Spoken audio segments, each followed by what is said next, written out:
handsome guy is Loki. As you might guess, I'm something of a dog lover, and I hope that a number of you are as well. So show of hands, how many of you love dogs? And how many of you think that your dog can love you? Pretty good. And how many of you feel like you have a pretty good understanding of your dog's behavior and feelings? All right, not so confident on that one. So I like to think that Loki loves me, but I don't really know because he has a totally different concept of the world. For example, right now the lights are so bright that I can't really see your individual faces. But I know you're there. I just don't know who's there. Loki, on the other hand, might stand a better chance of picking out individuals, not based on sight, but because he is able to smell you. He might be able to pick out individuals based on the perfume you're wearing, or maybe differentiate between who's showered most recently. Animals have all kinds of secret superpowers like this that help them to understand the world in ways that we can't access. Imagine what it would be like to fly, or to use echolocation to navigate and find food, or what it would be like to breathe underwater, or, like Loki, represent the world through smell.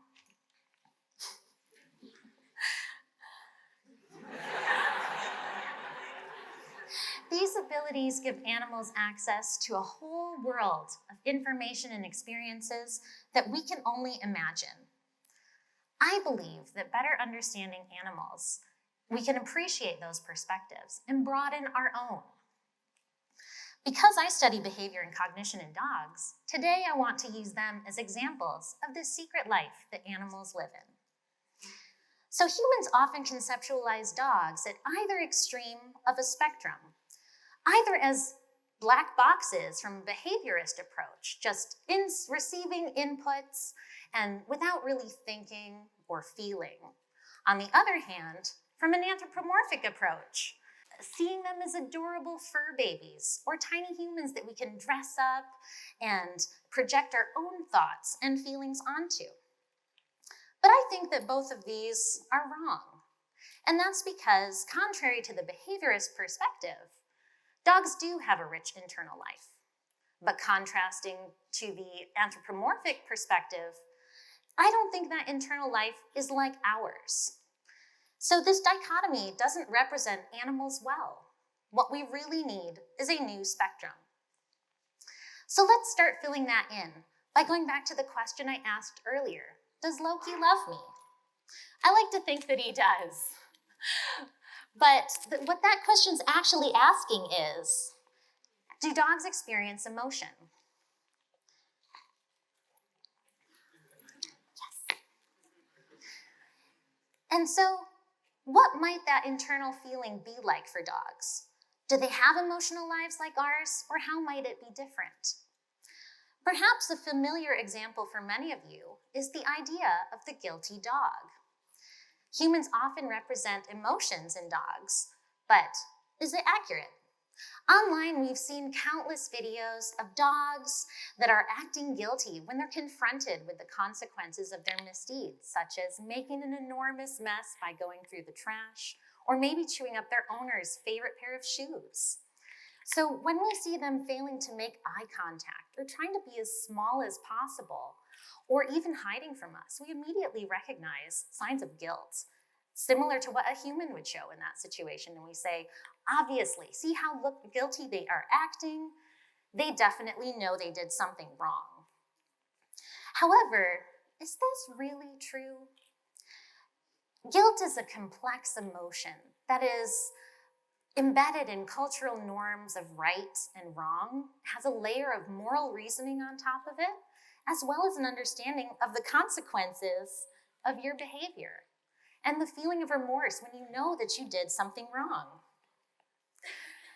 So with all of that reasoning and that cultural knowledge that goes into guilt, how can dogs experience it? I don't think he does.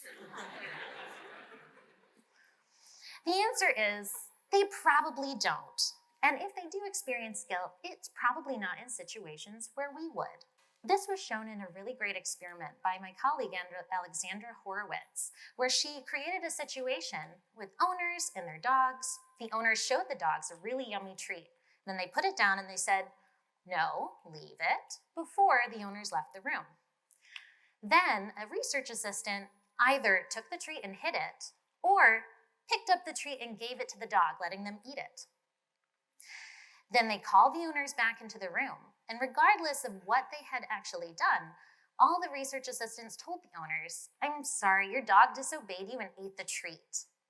The owners, then they scolded their dogs, and all of the dogs, regardless about what they had done, they all showed these signs that we call guilt. So what does that mean? If they didn't actually do anything wrong, how could they be guilty?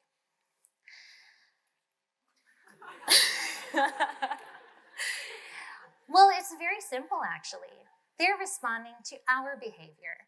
They see angry body postures, they hear a loud voice, and they're trying to appease us. They don't want us to be angry at them. There's probably no connection between our present anger and their past actions at all. So what we're seeing in that downcast expression and that gaze avoidance is probably not guilt. But these highly expressive faces are not by accident. Many dog breeds have evolved to have highly mobile faces with big eyes, and that's probably because we think it's adorable. They have pronounced paedomorphic or childlike features, and that's one reason why they're able to give us such interesting expressions. This movement of the eyebrow, though, that everyone finds so adorable, happens through a particular muscle called the AU101 muscle. It raises that inner brow to create the adorable and deadly puppy eyes that you all know and have no defenses against, admit it.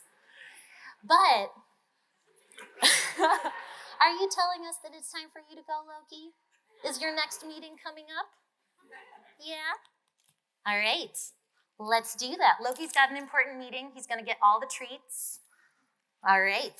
So dogs that have a really active AU101 muscle use that to enhance their expressions, and it gives them advantages over less expressive dogs.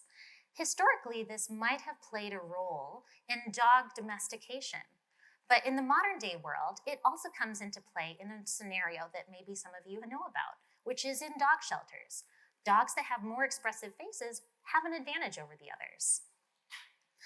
In a study done in the UK, researchers found that there's a correlation between facial expressiveness and adoption rates. In fact, humans were more likely to adopt a dog that had more active AU101 muscles than a dog that didn't.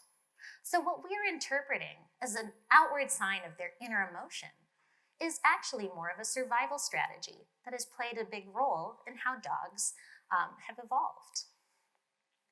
So while dogs may not be feeling the same emotions we are when we might feel them, well, how about how they perceive the world? We are mammals, we've got eyes and ears, but humans have excellent vision, and we've built a world for ourselves that's based off of our trichromatic visual system. We've got 3 cones that help us to distinguish lights, colors. On the other hand, dogs are dichromats. Many of you may have heard a myth that dogs don't see colors at all, and that's false. Dogs absolutely see color, but it's not like we do. So before you get feeling really smug about how good humans can see, just keep in mind that there are other animals out there too that are able to sense things that we can't.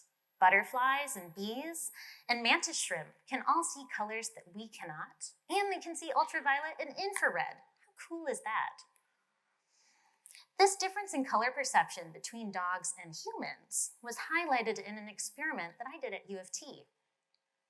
I originally wanted to know if dogs are able to use statistical reasoning to make choices. So first I took 2 different types of foods, one very high value and one very low value. The low value are corn kernels, and dogs don't really like those. High value, hot dogs, which are pretty much at the top. So the first step was to see if dogs could choose between these just by looking. And you're thinking, it's obvious. Dogs really want the hot dogs. They're definitely going to pick that. That's what I thought. So, however, when I showed the dogs these two jars you see here, they weren't able to pick between them. They were at chance, basically no better than a coin toss. And I'm thinking, how could this be? I know they don't like corn. They actually spit it right out. So, in talking this over with a friend, Sarah Biosier, she suggested that perhaps dogs cannot visually distinguish these two jars. And so going online, there's actually a really nice app that allows you to filter photos to see what a dichromat might be seeing. And so just like that, here's what dogs may be perceiving when I show them those jars. It's way less distinct. No wonder they couldn't find the hot dogs. So while dogs may be just okay at distinguishing colors, they more than make up for it with their secret superpower, which is that excellent sense of smell.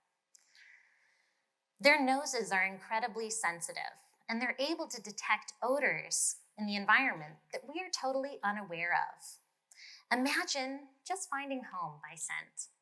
Or what would it be like to smell emotions like stress or anxiety? Or if by smelling someone's scent, you got as much information from that as reading their Tinder bio. So, by looking at dog physiology, we know that they have 300 million scent receptors, and that's 50 times the number of scent receptors that humans have. They can detect many more scent molecules in the environment and at lower concentrations. One way they do this is by inhaling very rapidly. They breathe in approximately 4 to 7 times per second. And we in the field of canine science have come up with a very technical term to quantify how rapidly dogs breathe. We call it sniffs per second, or SPS. This techniques allow them to draw scents deeply into their noses and gain more information about the world with every sniff. So now that we know a little bit more about dogs' sensory perception, what are they doing with that information, and how are they using it to guide their behavior? So currently I am doing my dream job, which is working with dogs and understanding more about how they represent the world. And that means that I get to ask certain questions like, how do dogs understand concepts of gravity, solidity, or other intuitive physical concepts? We understand these from a very early age. One experiment that I did that was inspired by work with babies, I showed dogs a bookcase-like apparatus that has a removable shelf in the middle. What I wanted to know with this is if when I drop a treat inside the apparatus, are dogs able to find it even though they can't see where it lands, just by tapping into that intuitive understanding of gravity and solidity? In some cases, the shelf was in the middle, and that would catch the treat and make the top location the right place to look. In other cases, the shelf was removed, and that would mean the treat fell all the way to the bottom, and the dog should look there to find it. So, in my study, I found that dogs actually do seem to use concepts of gravity and solidity to guide their behavior. You can see Tria here watch while I drop the treat into the apparatus. She predictively looks as though she knows where to go, and then she successfully finds it.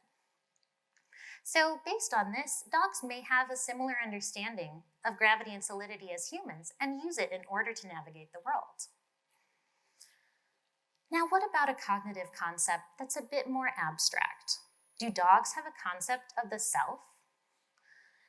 The way we test this in humans is using the mirror self-recognition test, where we put babies in front of a mirror, they have a dot on their forehead, and if the baby recognizes themselves, they'll reach towards their own forehead as though to rub away the dot. If they don't recognize themselves, then they might reach out towards the mirror and try and rub the dot off the other baby's face. So far, we haven't seen dogs pass this test with a mirror, but maybe that's because we're not asking it in the right way. This has only been preliminary so far, but perhaps dogs are able to recognize themselves by scent in a self-scent recognition test. They studied this by placing several jars in the area and allowed dogs to explore them. They found that dogs spent significantly less time exploring their own scent than all of the novel scents, as though theirs did not contain new information or was familiar. We might interpret this as dogs being able to differentiate a scent that means me from the scents that mean not me. But what does all of this mean? Let's revisit that spectrum I talked about at the beginning. It's clear that dogs and other animals are living secret lives that we don't have access to. They have emotional experiences and sensory perceptions, along with cognitive capabilities that are very different from ours. They're not better or worse, but they are different. They have specialized skills that have helped them fill their unique roles. We've only just started to sniff the surface of what with these very few examples. There's a whole wealth of information that's still out there that's going to tell us more about what they're experiencing internally. So you might ask, why do we care? For the dog people, it might be we just want to know more about our best non-human buds. But for the rest of you, dogs are an integral part of Western life. They are companions. They're service animals. They are able to detect diseases and even help us solve crimes. By understanding how they can view the world, we are going to be able to improve their training programs, and ultimately, we will help improve dog and human welfare. But at a deeper level, understanding that our non-human counterparts think and feel and perceive can give us new perspectives on ourselves, and also highlight the limitations of how we are able to make sense of the world. It shows us that beyond what we understand and sense, there's a whole richness out there that we are unaware of. And I find that really humbling. We humans, we're just one type of primate. And that realization can help us be better at sharing the world with everything and everyone else out there. Thank you very much.